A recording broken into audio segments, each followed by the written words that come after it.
Florida's Panama City region has a reputation for sun and surf. But since October, paradise has turned into pain after Hurricane Michael destroyed coastal communities. This one appears to be the most devastating that I've seen because of the amount of trees, debris, houses that have been torn, literally off their foundations. There wasn't anything in this area that wasn't affected or touched. Businesses are still closed. I went Sunday, something as simple as going to get a gallon of milk. 5 o'clock at night, I couldn't buy a gallon of milk. Everything was closed. I've never seen anything as devastating as this the whole time I've lived here. You can talk about it all day long until somebody actually sees it. They don't know the devastation that's actually happened in this area. The hurricane's heavy rain and strong winds, which were up to 200 miles an hour, killed at least 35 people. Working class neighborhoods are now abandoned as piles of rubble litter roadways. It's a very difficult time for our membership to balance their work life versus their home life. At home, the majority of them have got a catastrophe on their hands trying to rebuild their lives. We have a member that had to evacuate with his family, and his wife had a serious medical condition with her lungs. And during their evacuation, she got hospitalized, and then she didn't come home. There's a lot of people that stayed in the area. They lost everything. It was really bad. Hygiene, just food, trying to get food, proper food. A lot of my buddies are not working, don't have a place to live, so they can't work. They've moved out of town and may not come back. Some of them don't have any homes, no cars, no trucks. You got people that are supporting these jobs that don't even have a place to live. And I've seen very few FEMA trailers or anything like that coming in to help people. You know, a lot of people are having to stay out of town that can't come. There's no apartments left in town hardly that haven't been damaged. They've made them get out so they can do the repairs.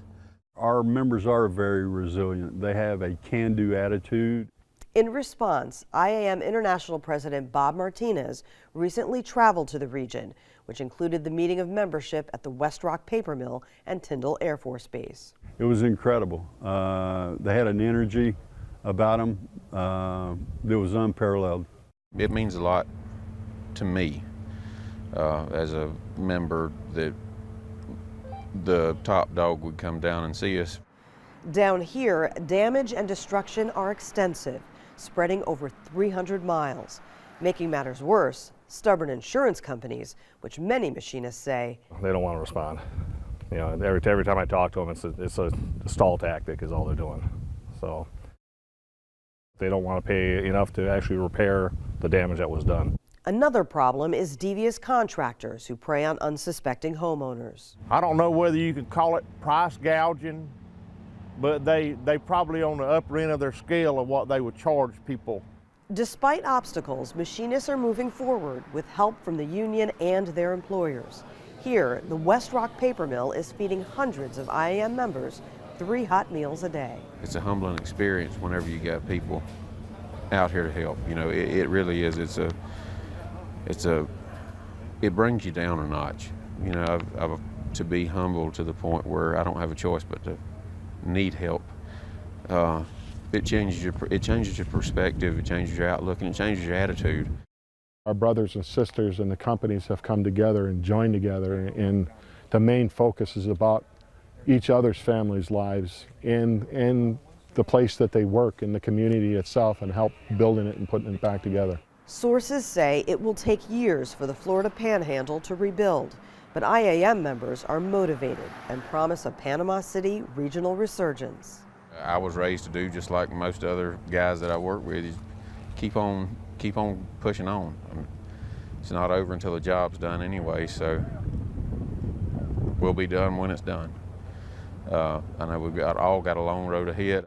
You know, this is a family. This is our family. This is the Machinist family.